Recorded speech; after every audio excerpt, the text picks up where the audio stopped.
So as the conductor of this train, I'll pull out of the station.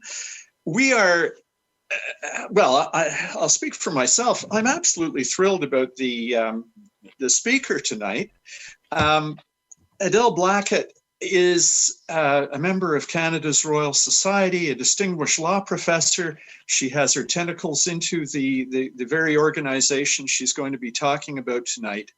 And the talk is going to shed light on McGill's role in keeping the ILO going at a time when this country was embroiled, along with the UK and the US and others, in the second great war for civilization in the 20th century. And I look forward to hearing your talk, Adele. And I just want to make a pitch for support for the Society. To join the James McGill Society will cost you $25 cheap. And if you can give us a bit more, that would be appreciated. We're looking at, I think, increased costs in the future. We certainly have never had to deal with the technical costs of Zooming and producing things for the net the way we are now. And this is something that might be with us well into the future, if not forever, in the existence of the Society. And given that, although we're on very good financial footing, it's always nice to have a bit of extra cash coming in. So there's my pitch for the green stuff. This is the 190th meeting of the Society. It's not the 200th, it's not the 300th, but it is significant, and it's given me pride to be here tonight to welcome all of you, the friends and members and guests, and let's see what tonight unveils. I'm sure we're going to have a great presentation. Thank you. Oh, by the way, I do have to underline the accomplishments of one of our members, Jeanette Lamontagne, who's president of the McGill University Retirees Association. And she has recently been named the recipient of the McGill Alumni Association's Honora Shaughnessy Award, which is presented to a friend of the university who has made an exceptional contribution to the university as a role model in fostering friend-raising, loyalty, professionalism, and team spirit. Kudos to Jeanette. And now I'll turn it over to Peter McNally, our executive secretary. But before I do that, I want to underline the amazing contribution that Peter makes to this society, and also to the contributions, which are equally amazing, of Susan Button. And to them, many, many thanks. And thanks to Jennifer and Stuart McCombie and Gordy Burr for helping us get this thing on the road on the internet. Thank you. Peter? Thank you very much, Ron. Nice to see everybody, ladies, this evening, ladies and gentlemen. I can see many of you, but I think there are quite a few others that I can't see, but I hope you can hear me well. And thank you for showing up this evening. As our president mentioned, the James McGill Society depends for its activities upon the support of its membership. And to become a member of the James McGill Society is a very, very easy thing to do. All you have to do is give a minimum donation to McGill University of $25 or more to McGill University on behalf of the James McGill Society. And that will immediately qualify you for membership.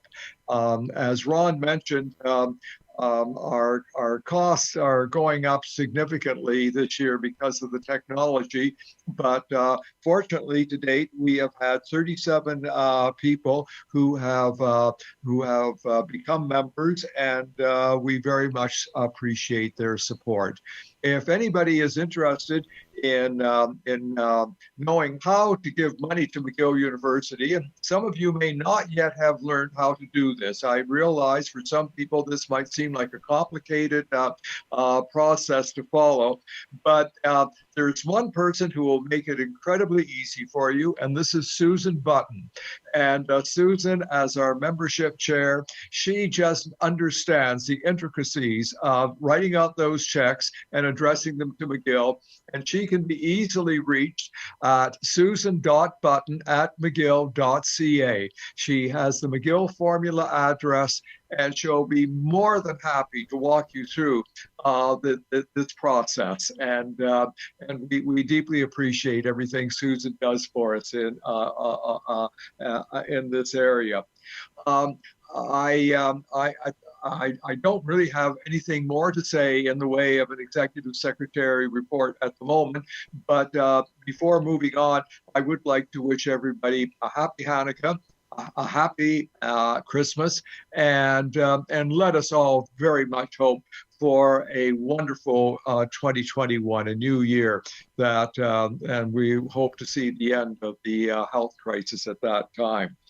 It's now my honor to move the program forward, and to introduce our speaker, I would like to call upon Professor Catherine Legrand from McGill's Department of History. Professor Legrand. Thank you. Okay, well, I'm delighted and I'm honored to introduce tonight's speaker, Adelle Blackett, who is full professor and Canada Research Chair in Transnational Labor, Law, and Development at McGill's Faculty of Law. Her seminar on slavery and the law was the first such course to be offered at a Canadian law school. Adelle has also been a Trudeau Foundation Fellow. She has been a visiting scholar at the African Development Bank, at the Australian National University, at the University of London, and at the fall graduation at McGill this year, she won the Principal's Prize for Excellence in Teaching. Born and raised in Montreal, Adelle did her undergraduate degree at Queen's University, where in 1987 she took my course on Central America. And I've been privileged to follow Adelle's career and to call her my friend since for the last 30 years. Okay, Adelle Blackett's talk today focuses on the history of the International Labor Organization, or the ILO, at McGill in the period of the Second World War. Adelle knows the International Labor Organization from the inside, for she has worked closely with the organization for the last 30 years. In the 1990s, Adelle spent 3 years based in Geneva, Switzerland, working with the ILO. And she traveled for the ILO to Nepal, to India, to Santa Lucia, and to the Netherlands. Then in the early 2000s, while she was a professor at McGill, she worked as a consultant for the ILO to develop the first international regulations to protect migrant domestic workers. And that is, for example, women from the Philippines or from Latin America who work as live-in nannies in Canada or in the Middle East. Then from 2011 to 2014, Adelle went with the ILO to Haiti as a consultant, where she learned the Creole language and where she advised Haiti in developing a new labor code that would take into account the conditions of the 90% of the labor force who work in the informal economy. Coming in part out of these experiences with the ILO, Adelle founded the Labor Law and Development Research Laboratory at McGill that focuses on relations between globalization, international development, and labor law, and that seeks to make the global South, particularly sub-Saharan Africa and the African diaspora, central to labor studies and debates. This means that the laboratory's focus is on informal workers, including domestic workers, workers in agriculture, and migrant workers, who are usually excluded from traditional ideas about who workers are and from labor regulation. A major concern of the laboratory is to bring together academics and practitioners and students from all over the world who are concerned with social justice in the world of work. Okay, so I give you Adelle Blackett. Thank you.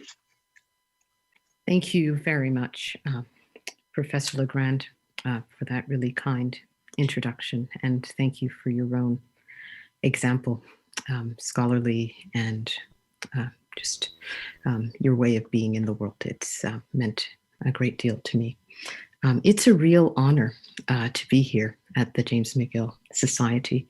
I so greatly appreciate the invitation and also the enthusiasm with which it was delivered about this part of our history at McGill and history at the ILO that insiders know and are extraordinarily enthusiastic about, but whose contours are rarely explored. And so I jumped at the opportunity to present what I've garnered over the past 20 odd years as a professor here and in my time as a student here when I had the opportunity to do a short internship at the ILO and learned more about this. But I also jumped at it, frankly, because it propelled me to do more, to put to the forefront something that I had wanted to move further on. And I'll say a little bit more about that when I outline the talk for today. But first, let me share my screen and let me, so I will take you through the outline of this presentation and a little more about my hope for this talk. But I want to say a little bit about James McGill.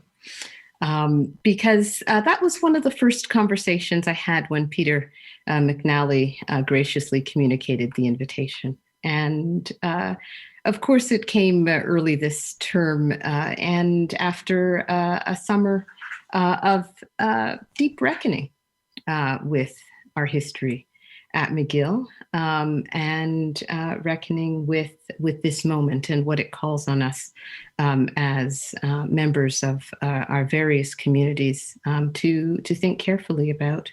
And of course, one aspect of that is slavery, which was, as we know, a global institution, not unique to McGill or Montreal or Canada, a global institution, but that we all had a part in, and that James McGill in particular was named in. And one of the things that was so important to me in my exchange with Peter was his immediate, not only acknowledgement of the importance of knowing this history and dealing with it, addressing it, having serious scholarly study about it, but he also communicated that an invitation had already been extended to our former colleague, professor and CRC holder at NSCAD, Charmaine Nelson, so that she could discuss this with the society.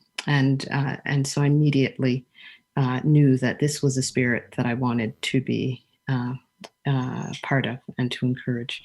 And part of my framing around today is in that spirit. What are our responsibilities to the past? And so my talk is framed in three parts, though one is much bigger than the other two.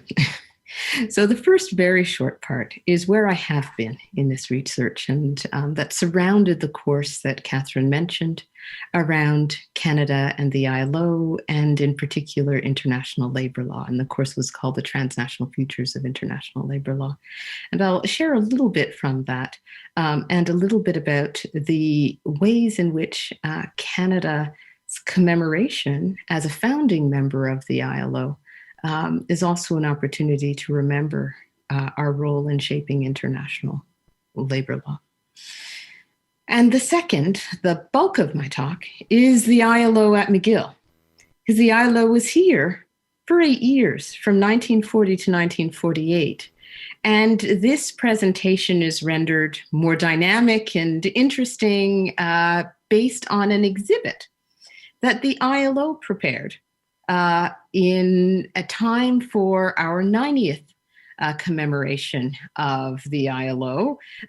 In 2010, we had a conference at the Faculty of Law on, well, decent work for domestic workers. At that time, we were in the process of putting in place the convention, and the ILO graciously sent an exhibit on the ILO at McGill. And I want to underscore with gratitude the work and collaboration of Chief Archivist Remo Becci, who has just been formidable in keeping this history alive, and also in supporting so much of the other archival work that researchers like myself have been doing at the ILO.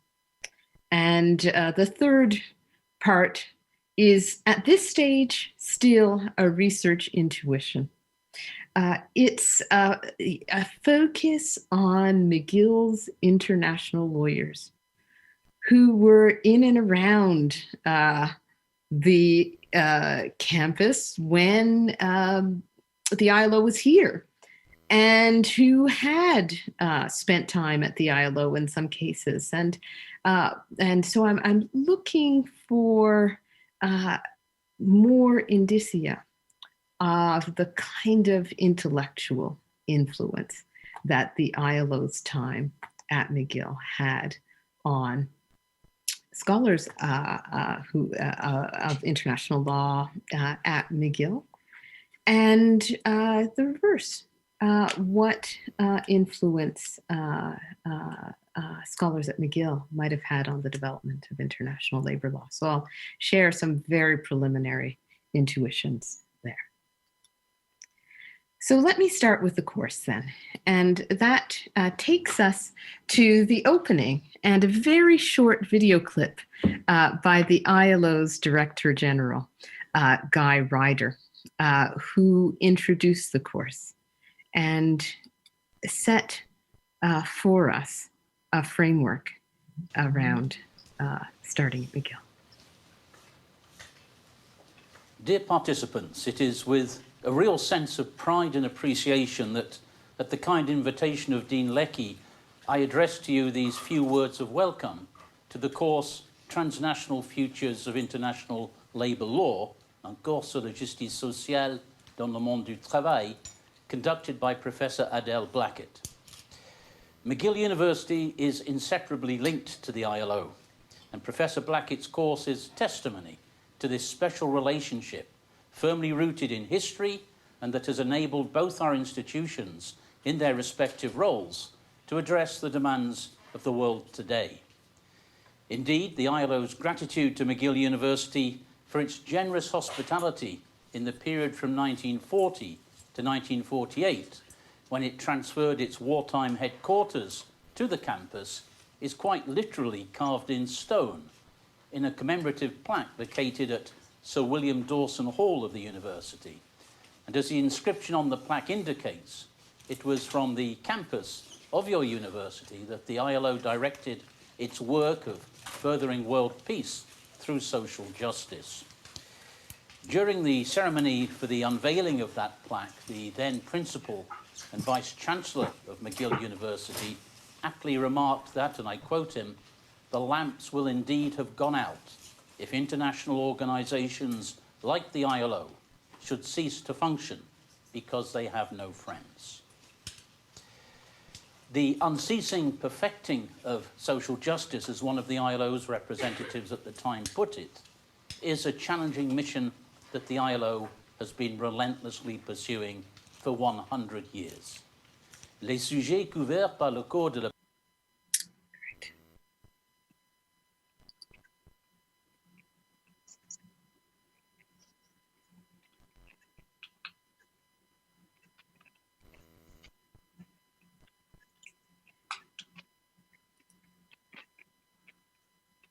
Wonderful. So the perfecting of social justice as central to the ILO's mandate. And this, of course, is the plaque carved in stone to which the ILO Director General, was referring. And the ceremony was on the 14th of September, 1950. Then Assistant Director General C. Wilfred Jenks stated, and I quote, that this university has many just claims to fame, but the hospitality which it accorded in the critical summer of 1940 to the ILO, which in retrospect has been the one major institutional link between the League of Nations and the United Nations phases in the development of world organization, gives McGill a place in the history of international institutions, which is altogether unique and upon which the Board of Governors and Principal James may well look back with legitimate pride. Right.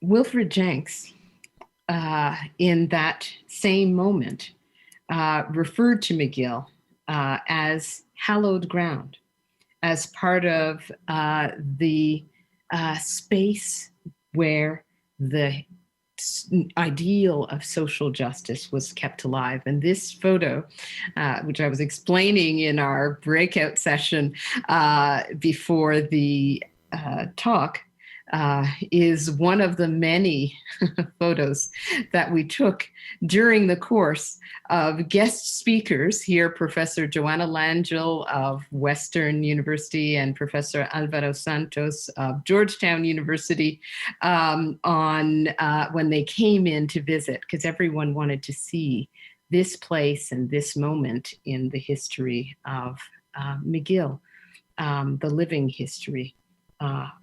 One that research keeps alive. So part of the research that has been spurred by this relationship is, of course, the broader history of Canada's relationship to the ILO.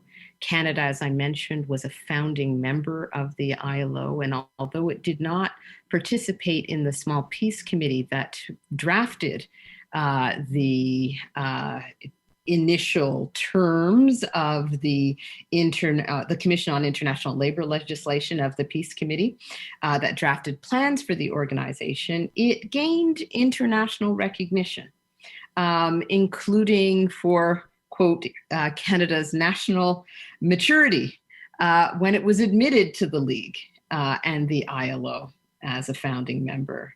And Canada became one of the first ILO members to send a woman, Violet Markham, to participate in the ILO's governing body as early as 1923.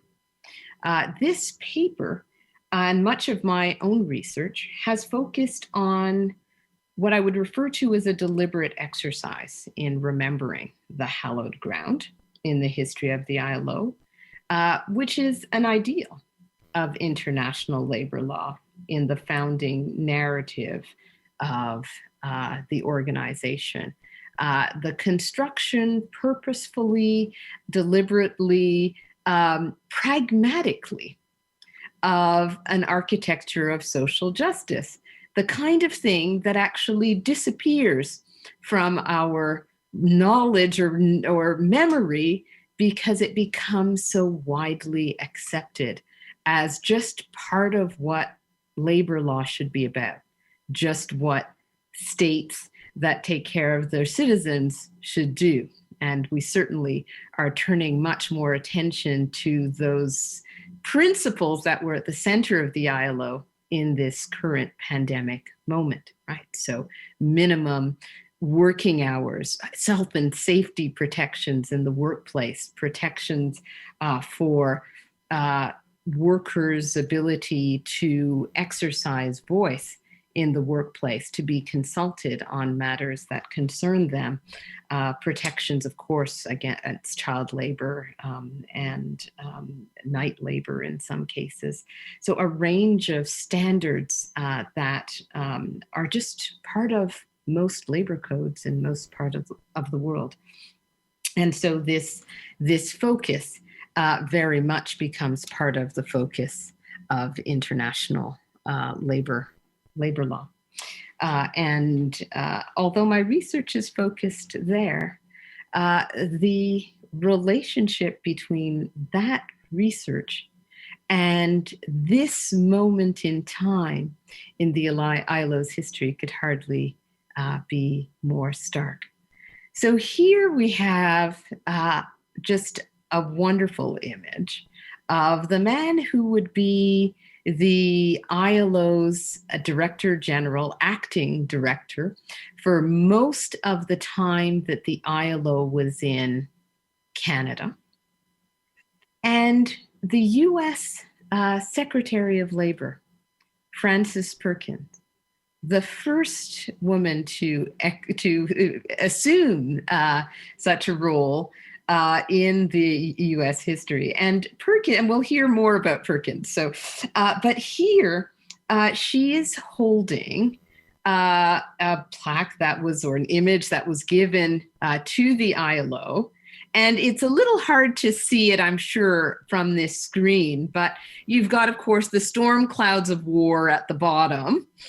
And then you've got a hand holding a torch, and it says ILO on it, and it's above the storm. And in those clouds, or the flames above the torch, you've got world cooperation, right, as the ideal. And Phelan wrote at length about Perkins in his autobiography. She was someone who he stated he appreciated for her warmth, for her frankness. And one of the things she said to him when he arrived in Montreal and when he took his first visit to Washington, D.C., was that, "We're very glad to have you in charge of the ILO. If anyone can save it, you can." To which he replied, "This is not something that any one person can do. The ILO will only be saved if it saves itself." And Perkins, while acknowledging that, said that the ILO has that spirit, and it's for Phelan to manifest. And she offered her support, and her support she did give. So this relationship was cultivated throughout the time at McGill and in Canada. And there's some quite interesting diplomacy that happens to enable the ILO to remain in this place. But how did it get here? How did the ILO actually get to Montreal? And as you know, war broke out 1st of September 1939. Various countries fell. Holland, Belgium, Luxembourg were invaded in May 1940. Italy entered the war. France fell in 1940. And plans that were initially to move maybe elsewhere in Europe were jettisoned, and the ILO realized it needed to move out of Europe. Initially, the thought was that it would go to the US. And Frances Perkins wrote initially that, there was some fear that Roosevelt had that US Congress would not accept that idea, and that she suggested Canada instead. And there are different accounts. There are some versions that Cordell Hull was actually approached, the Secretary of State, and received an appeal from the then Director General, Winant, an American, and that was declined. Some suggest that William Green of the American Federation of Labor, who had succeeded Samuel Gompers, suggested Canada.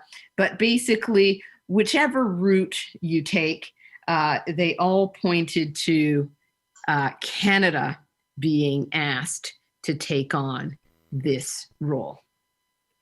And an invitation ensued. This document is an invitation from to Director General Winant from the Vice Chancellor and Principal of McGill University at the time, Cyril James. And it's dated 14th of August, 1940. And it extends an invitation on behalf of McGill University. And it clarifies that the invitation came by way of Wilder Penfield, who was, of course, a Canadian neurosurgeon, founder of the Montreal Neurological Institute, and a friend of Winant. They had studied at Princeton together. And apparently, when the attention was turned to Canada, Winant discussed with Prime Minister Mackenzie King where the ILO should whether it should come to Canada, the graciously extended invitation, and then where it should go. And the main concern was to be in a university city, one with a strong economics department. Toronto, Kingston, and Montreal were all raised by Mackenzie King, but then Winant was given the choice. And there's a convergence around his choosing McGill and Montreal because of the bilingualism of the city, because of the international character, and of course, because of this friendship with Penfield. And so the invitation is extended by Cyril James to Winant to come to McGill. And this account is consistent with an account by a lifelong civil servant, John Mainwaring, who was in Labour Canada, as it was at the time, and has served the ILO, went to the ILO as a delegate for many years, and who wrote a 1986 book on the topic, The ILO, A Canadian View. But I have to mention here, I'll just pause a little bit, and I wonder if she's here, but Kate Williams, who happens to be Wilder Penfield's granddaughter, wrote to me when she learned that I was giving this talk and said, "Did you know the backstory here?" So yes, Winant contacted her grandfather, but she says that initially it was to house the archive. So there had been a longer conversation at McGill. And of course, that got me really, really interested. And I'm kind of still looking, do we actually maybe have those broader archives? And then a longer conversation happened. And she mentioned that there was a dinner nearby where Winant met her mother, and where the invitation was extended. But then, as soon as Winant came and saw to the safety of the staff, Winant actually left and went where the action was, so to speak, went to the UK as US ambassador. So he left his role as director of the ILO, leaving Phelan, who you saw earlier, as acting director. And he brought Williams's mother along as secretary. And so there's a really interesting family story that continues through this encounter and through this friendship, and actually married Williams's mother and father. So this is kind of part of the living history that surrounds an organization that, of course, came here not so long ago, and of course became part of the community that is here. All right. So the departure to Geneva, from Geneva, is captured in a couple of iconic images. And this one, so right outside what was the location of the ILO on Lake Geneva, that is now, by the way, the home to the World Trade Organization. So think about that. That's spawned some writing. But the point here is that the departure happened quickly, and it happened quietly, right? there were instructions that League officials were not supposed to be allowed to cross over into France and would be turned back. And so it was a much reduced group of ILO officials. The staff prior to the war had been over 400 personnel. Fewer than 50 actually came to McGill. And they came quietly and swiftly. And Phelan, while Winant was concerned just to get them to Montreal and to get the work going again, Phelan was really concerned about whether the institution as such would survive this. And he stuck around, tried to get a governing body meeting to happen so that the finances of the organization could be secured. He wasn't really persuaded that one could just pick up and leave and continue as a proper international organization. So there are fascinating tales about back roads through Spain to get to Lisbon, where ultimately staff were able to board mystery cruises, in the words of Wilfred Jenks, who was a legal advisor and soon later to become a director general of the ILO. Wilfred Jenks referred to this as a mystery cruise. And it was frankly only when they received word that staff were safely aboard the ship that a telegram was sent communicating that the ILO's home would be at McGill. There's also a rather interesting story that Mainwaring tells about the Mackenzie King's rewording of the telegram.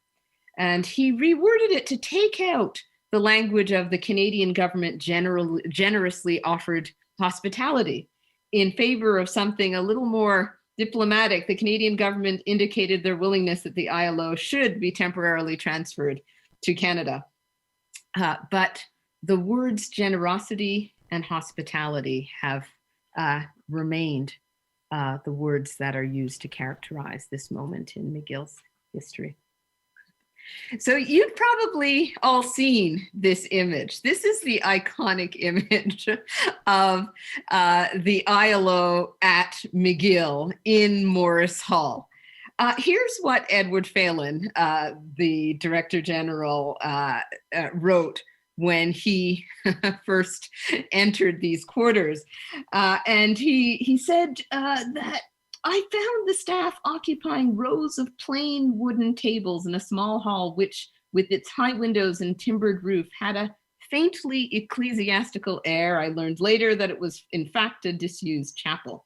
Had it not been for the clatter of typewriters and the sight of familiar faces, I might have supposed that I had entered by mistake one of McGill's halls where an examination was in progress." And of course, it was clear McGill was actually really, really packed at this time and had been offering additional courses in relation to the war, industrial organization, and the like.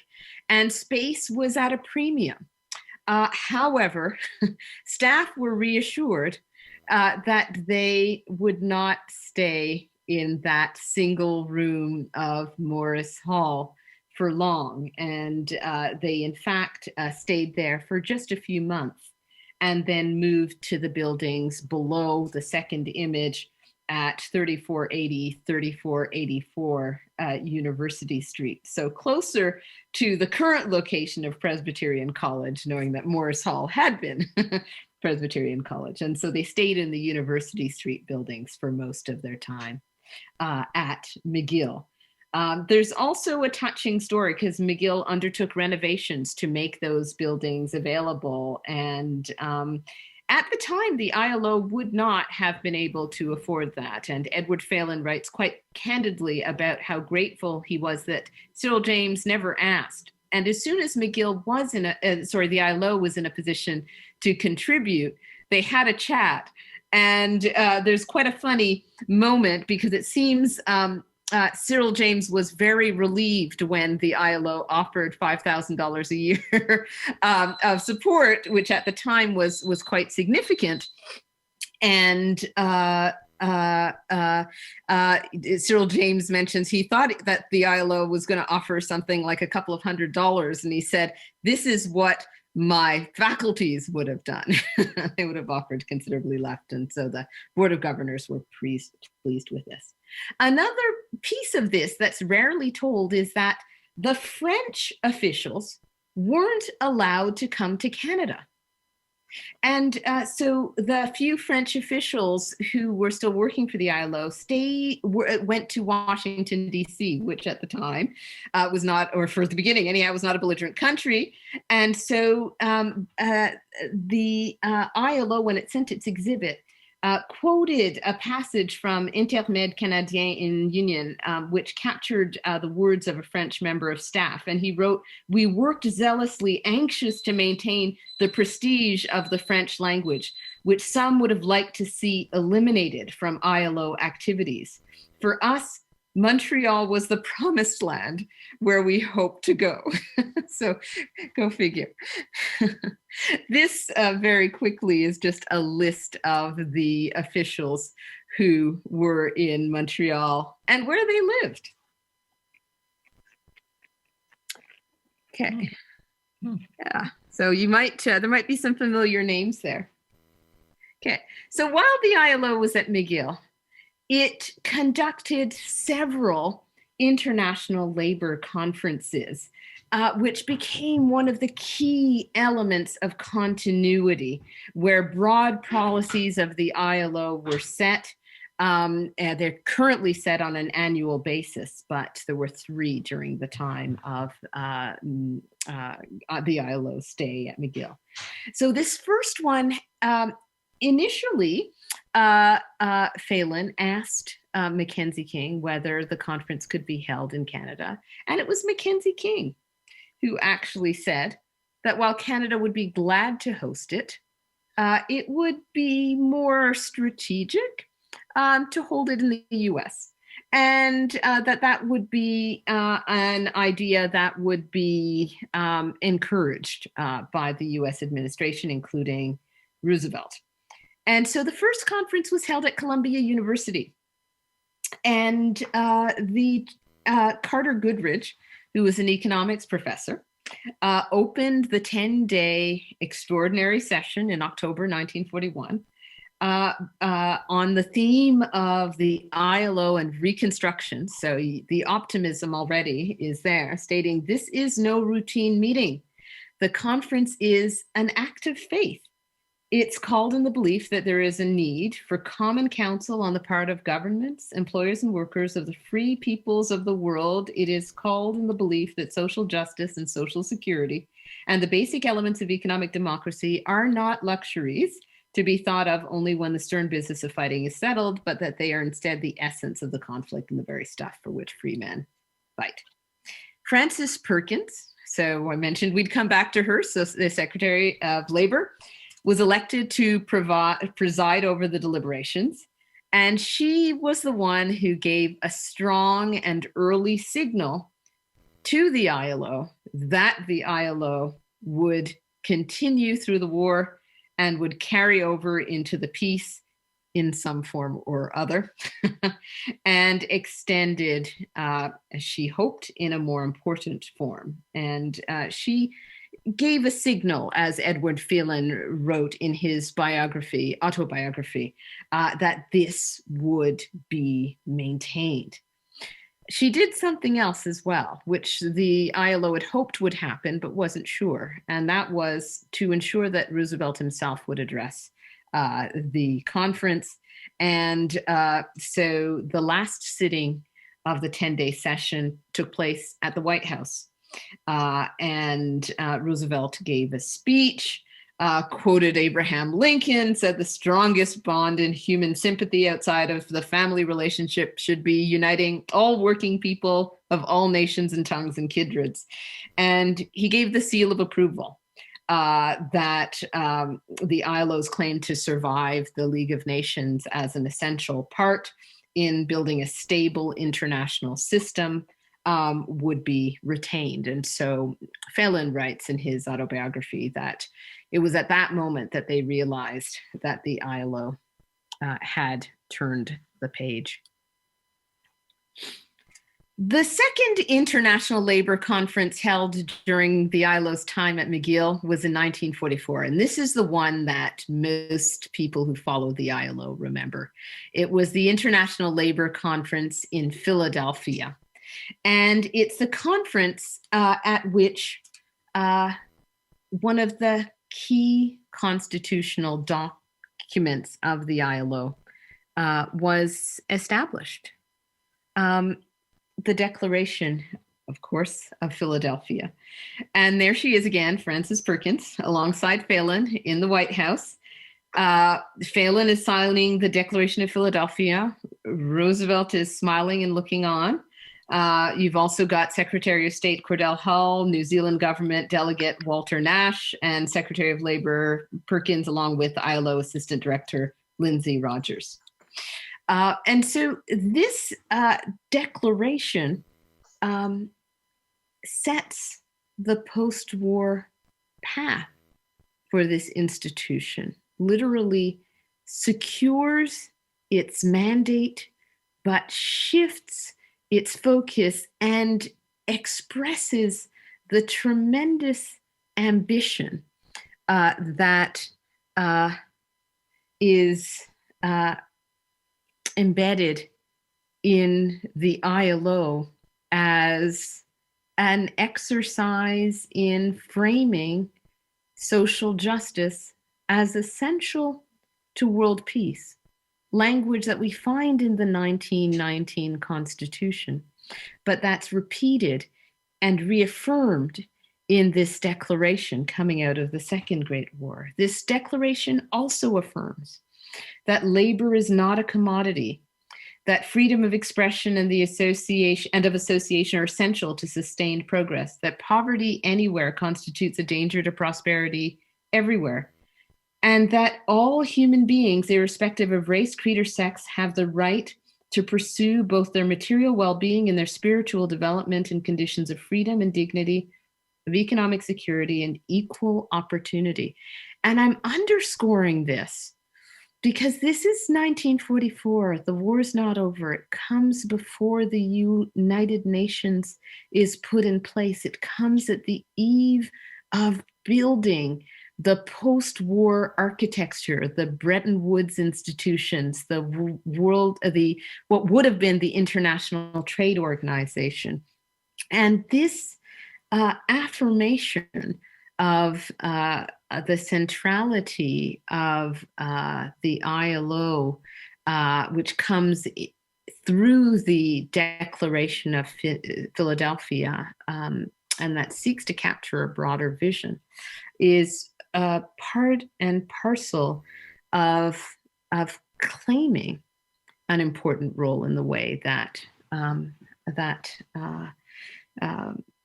economic governance would be understood, right? That the social would be part of the economic.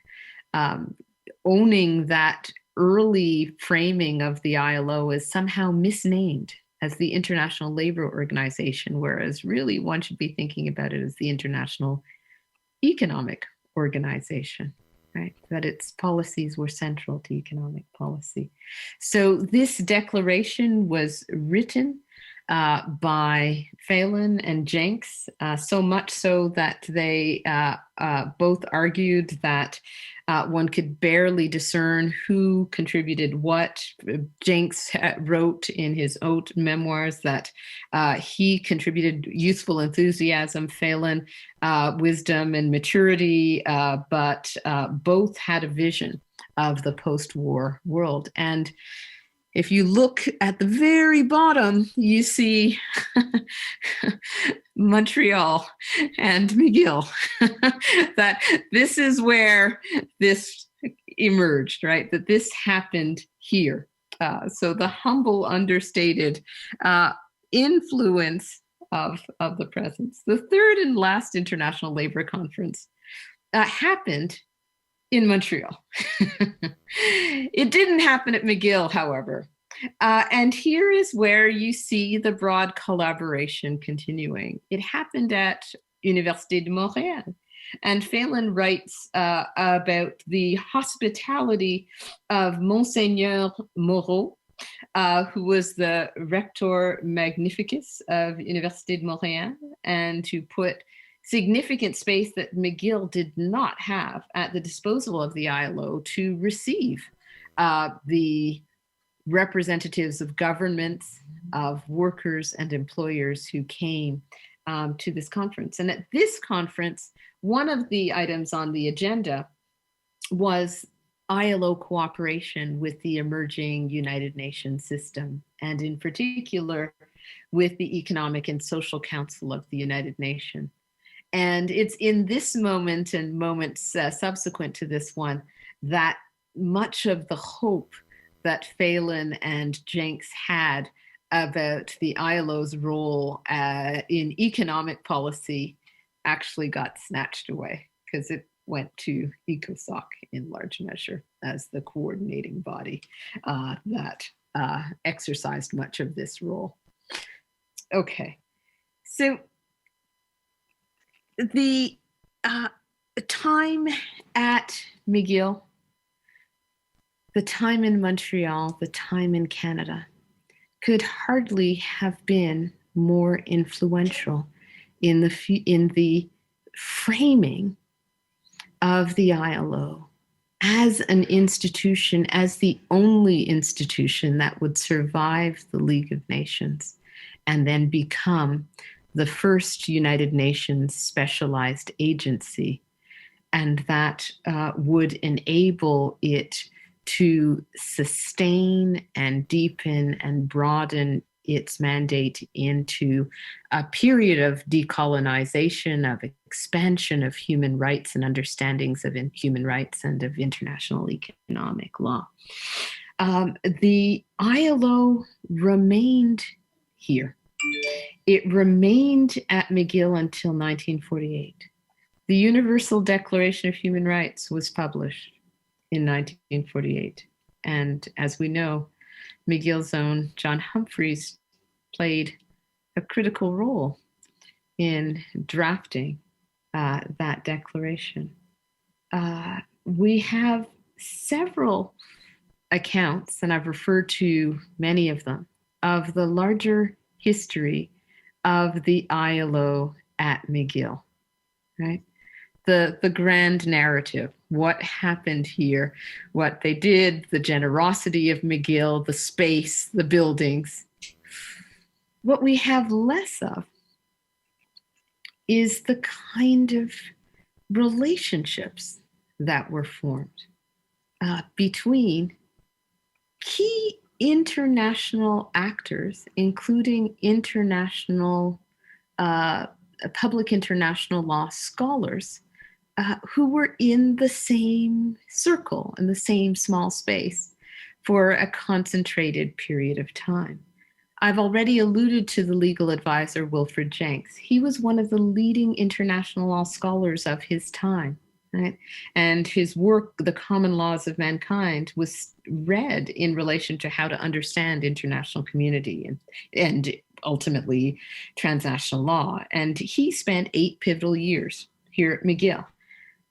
So the intuition that I'm working with is that there's likely to have been very valuable, meaningful exchanges with some of the core people who defined international law at McGill. And I'm going to very briefly mention 3. So Percy Elwood Corbett, and I want to acknowledge here a debt to, I believe, the person who recommended me, John Hobbins, and who has written the key contribution on the relationship between Corbett and Humphreys, and who's encouraged much of this work. So Corbett, as we know, was one of McGill's most distinguished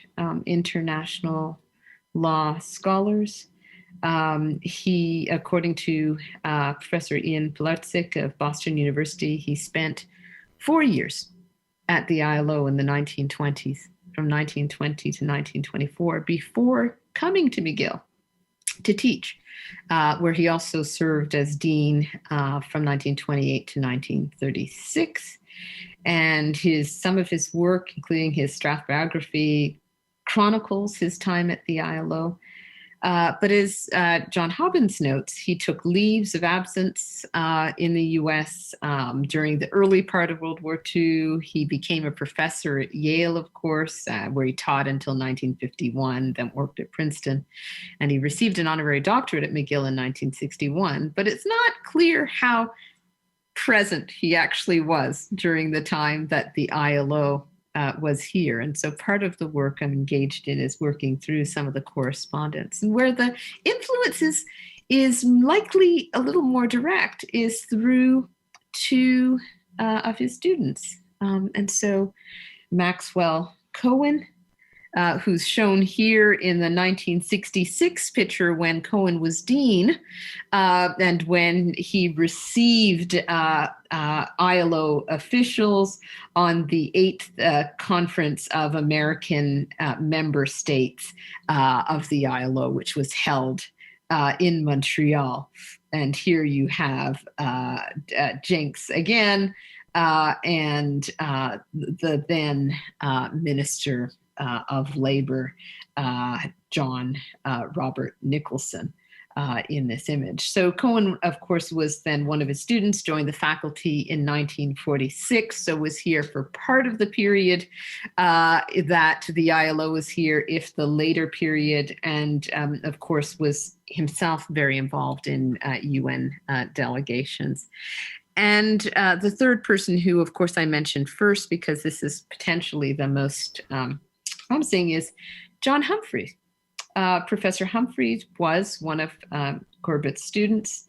And as I mentioned, John Hobbins has written about their relationship, mentor-protege, and also written about his shift in views in coming back to Canada through the Great Depression, through his exposure to the CCF and to more socialist views, but also through the turn to internationalism. And his role at the UN Secretariat, you have here an iconic image of him with Eleanor Roosevelt on the drafting of the Universal Declaration of Human Rights.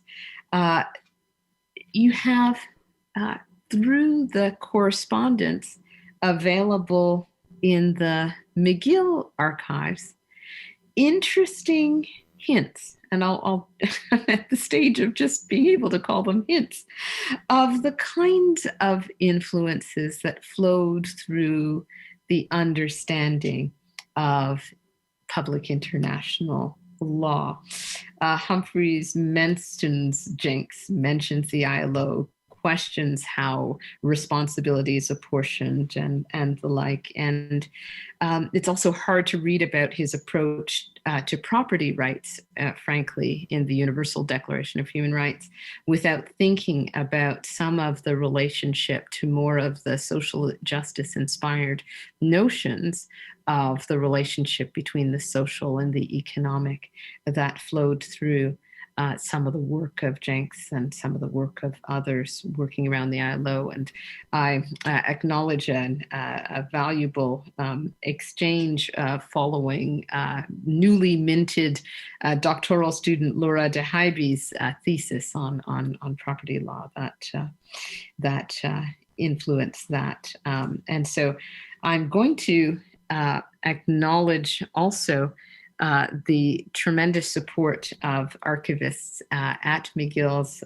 library who have made it possible for me to get some of this research, with the tremendous support of my research assistant, who I believe is here, Morgan McGinn, a law student here at McGill, so that we can start to go through some of this material that identifies whether or not there are links. And this letter is just one of the pieces that is starting to be pieced together, in which Corbett, in dialogue with Humphreys over his book, in the exchanges around them, draws on a knowledge of the ILO and ILO's ways of functioning in relation to cooperation and coordination as part of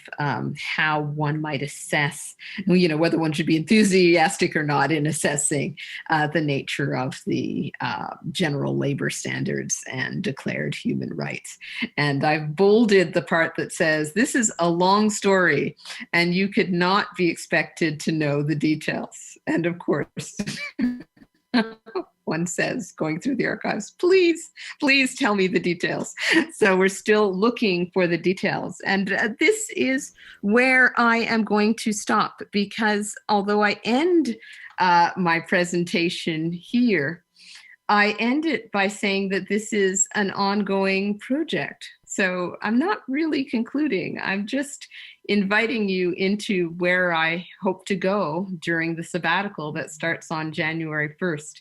And that is teasing out that tighter set of potential relationships and how they influenced or they might have influenced how we understand international law and the McGill School, if you will, around international law.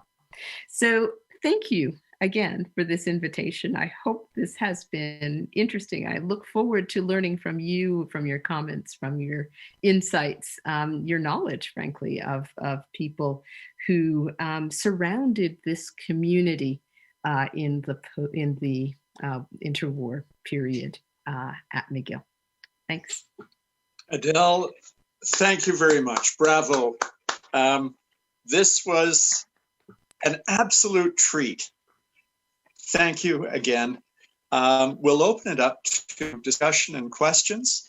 I'd like to start with a question. Sure. There was a photograph of the Philadelphia conference, the attendees, and there was a gentleman in the background who was wearing a Congress hat, and he was obviously Indian.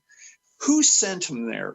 Was he sent? Do you know who he was? And I know these are intricate questions, but do you have any idea of who he was, and if he was sent there by the government of India, or he was kind of an independent observer or something like that? So is it the signing of the Declaration of Philadelphia with Roosevelt?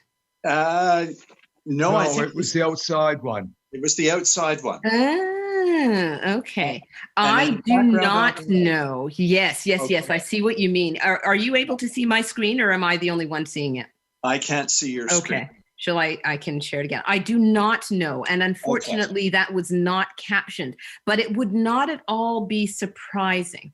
And the reason it's not surprising is that it's the International Labor Conference.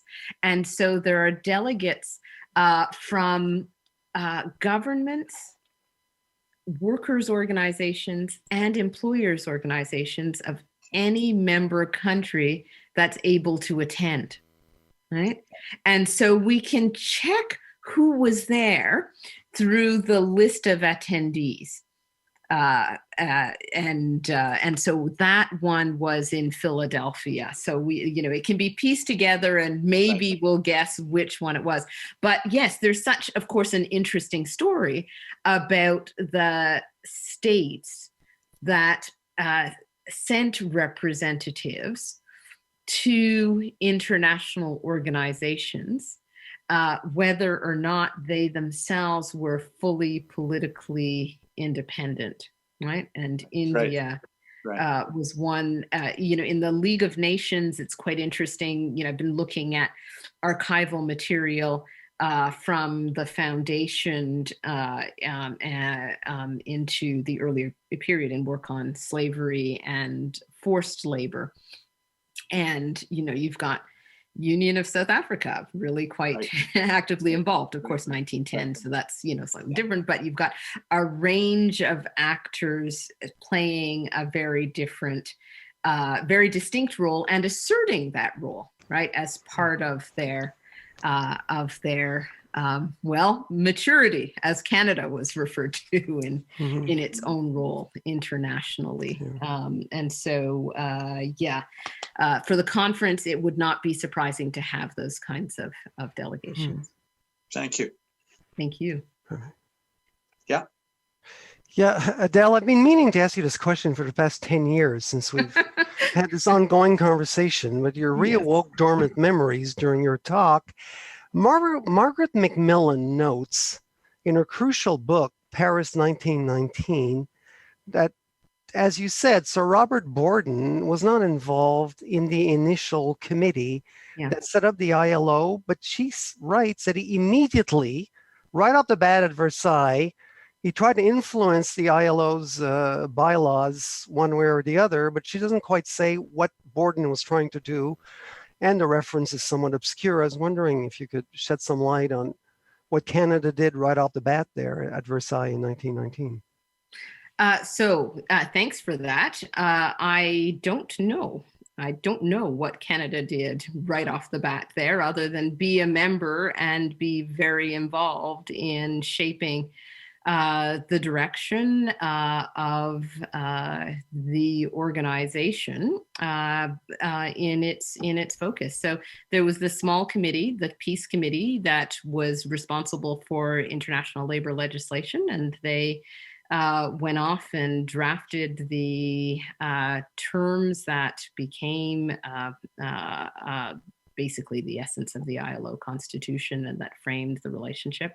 There were specific concerns, and this might be what is being referred to, of course, around the nature of federalism. And, right? Are the labor conventions cases starting to come back? Oh, yeah. So dormant memories, that is. Yeah. So in my paper, I spend some time talking about how there were various diplomatic exchanges about how one should frame the relationship of federal states who adopted a dualist rather than a monist approach to interpreting international law and its ability to be applied within our state.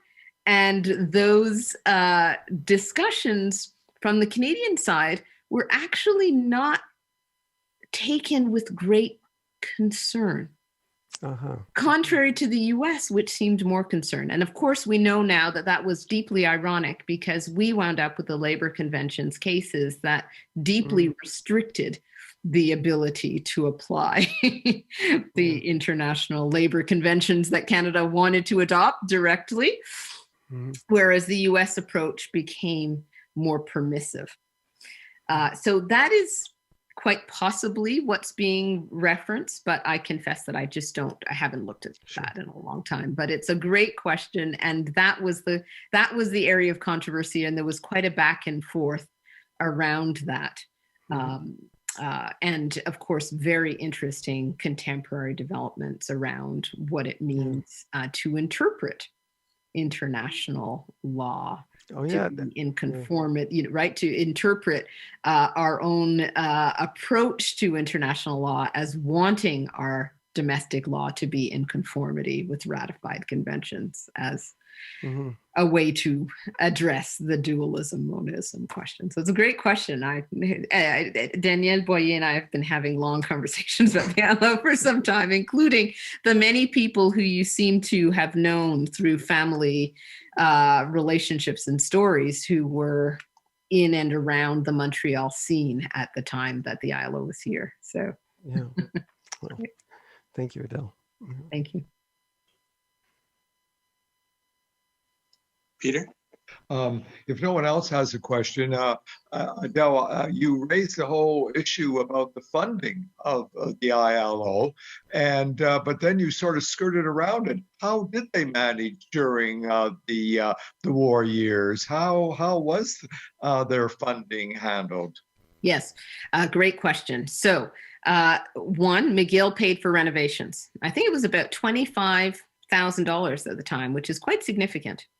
And it took 3 years for the ILO to be in a position where it could then start contributing. And $5,000 a year. I do not know whether it was retroactive.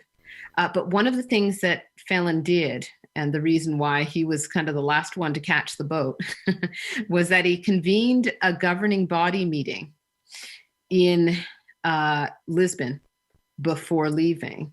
Quite the feat. There was no Zoom, right? So got enough people there to be able to approve a wartime budget, basically. The ILO's budget had been sufficiently autonomous from the League of Nations budget for it to be able to do that, right? And so it was able to secure that and maintain it, and then also secure the legality of the move, right? One of the things that Phelan also mentions is that the Canadian government was extremely efficient at ensuring that through order in council, relevant regulations, legislation that would ensure that the ILO could function independently as an international organization should, would have the same status in Canada as it did in Geneva. So to be able to ensure that autonomy that enabled its finances to function in a similar manner. So I'm reading into that includes the kind of tax immunities and that kind of thing that are central to international organizations. So it managed, and the arrangement was that although the ILO was meant to be at McGill, it was not and could not in dignity be depending on McGill to support it. And so its financial arrangement was independent, and it ultimately was able to contribute to McGill through the arrangement. So yeah, so it's an important piece. And one of the things that one takes away is this wasn't all set up neatly in advance. No. There was a lot of trust, a lot of goodwill, right? Just commitment to enabling the organization to weather the storm, right? And that, I believe, is a big part of why there is such appreciation. And you see it through the documents, the quality of the relationships that enabled this project of sustaining, a mandate of social justice in the midst of a world war, right? Yes. That was understood and embraced by the Canadian government, by McGill University, and by, the community. Thank you. That's helpful. Thank you. Wendy Owens, do you have a question? So this was a great talk. This was really, really fun to see. And I love the photo of Morris Hall with all of the pews piled up in the middle of the room so that people could set up their desks. Yes. But I have a non-visual question. Sure. When you say labor, I'm struck about how labor was such a scary idea, and the word labor was scary. Mm-hmm. So my question is about the relationship of an organization that has labor in its title and the Declaration of Human Rights. Was there an issue, or if there was, how did they deal with this? Oh, that's a great question. Yeah. I kind of want to stick in, though, on that visual. Part of what was bothering Phelan in that Morris Hall was, it's how could one have experts next to people who are typing notes and this kind of thing, right? It was disruptive in interesting ways. But one wonders whether those couple of months of kind of working together did something as well about thinking about what we mean by labor, right? And valuing all labor. Anyway, so a little aside, but your question is exactly right. So the ILO was formed in 1919 when labor has to be centered, right? You've just got, the Bolshevik Revolution, you've got real discontent, and this becomes the social democratic alternative, right? So it's less scary than the alternative. By the end of the Second World War, you've got a different kind of framing, right? And it's around human rights, and it's around a broader set of ideals. And labor, although it's present and it finds its way through the Universal Declaration, in particular, Article 23, and its attention to the work and dignity and protection against unemployment and this kind of thing, the language of human rights is framed as more capacious, right? More all-encompassing. And by the time we get there, the ILO already has a really solid corpus, right? It doesn't necessarily see itself as a rights-based organization. It's a pragmatic economic organization devoted to improving working conditions through a practice of cooperation and exchange between what the ILO refers to as social partners, workers, employers, and states, right? So it's got a practice, it's got a mode of operation, it's got a lot of traction and a lot of norms that it didn't call human rights norms. So you get a bit of a clash, would be overstating it, but you get a different kind of entry point. And so one of the things that not embracing human rights as a language did for the ILO for a long time was allowed it to avoid the separation between the political, the civil rights on the one hand, and the economic, social, cultural on the other hand. And it could just say, this is about labor. You can't tease these apart. Freedom of association, you may call it a human right, but it makes sense in the context of the workplace, just alongside occupational safety and health and measures on social security. And they're all part and parcel of a whole. So they avoided that, but they also then missed a lot of the momentum that followed the human rights corpus, right? And it's readier claims to a kind of universalism that at least for a while seemed to give it a particular legitimacy. And there's been, of course, over time, some rethinking. But the point that I think is super interesting for this period is that Jenks and Phelan were kind of ahead of this. And so that part of the Declaration of Philadelphia that I read on equal opportunity, right, equal treatment, that came first through the ILO, right? That came first through the ILO and was deeply understood as part of what one meant by labor. And I guess the very last piece, which is kind of more pragmatic, is that, it didn't take long for McCarthyism to kind of take off in the US. And there were seeds of that, of course, before. And that really, played a part in that dichotomization and some may say marginalization. Yeah. Thank you. Thank you. Are there any other questions? Well, with that, again, I'd like to express to Adele our very, very deep thanks. And an appreciation will now be given by Maitre Daniel Boyer, the Wainwright librarian of McGill's Law Library. Danielle? Thank you very much for this enlightening presentation, Professor Blackett. Now we all know why last month McGill bestowed upon you the Principal's Prize for Excellence in Teaching, and that is the highest teaching award there is at McGill. As a long-standing colleague and friend of Professor Blackett, I can attest that she continues to instill the values the ILO embodies in generations of our students. Perhaps the ILO moved back to Geneva in 1948, but its spirit lives on at McGill and is passed on cohort upon cohort by Professor Blackett. Professor Blackett is essentially what we jurists call a publicist, and labor law is public law par excellence. And Professor Blackett was too elegant to tell us tonight. There was another body of the League of Nations called Unidroit, and that body concerned itself with private law. And where did they go in 1940? Well, fascist Italy.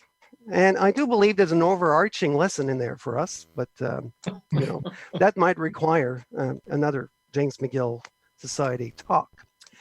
The Paris Conference of 1919 is largely remembered for the German treaty.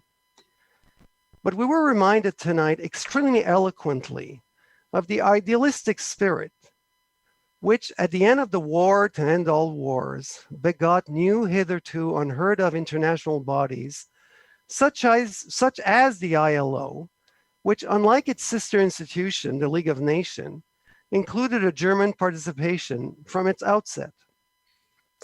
Hence, in Paris in 1919, the punishment of states believed responsible for war sat alongside provisions for a new world order, buttressed by the ILO and the League of Nations. Whereas the League foundered, the ILO continued to underscore the notion that there are certain values that all humanity has in common.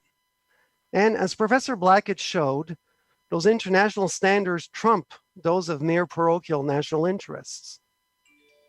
As we heard tonight, thanks to its move to McGill, the ILO was able to continue to carry out its mission during some of the darkest periods of the last bloody century, and go on to become a defining element of the United Nations work.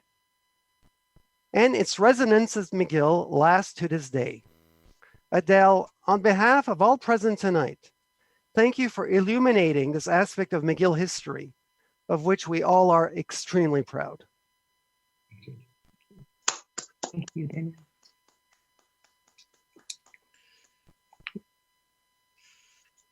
Thank you, Danielle. Well, I guess this is a wrap. Our 191st meeting will be in the year 2021, when the neighbor to the south will have a new president. And it should be more interesting times, I think. Our next speaker will be Anne-Marie Adams, and she's going to talk about Maud Abbott. So that sounds like an event that should not be missed. Again, if there's any support you can give us monetarily, it would be very deeply appreciated. And encourage your friends and acquaintances, of course, to tune in and, if possible, join us. Thank you very much. And to all of you, I wish you Merry Christmas, a Happy Hanukkah, season's greetings to all. Good night. Good night. Bye-bye.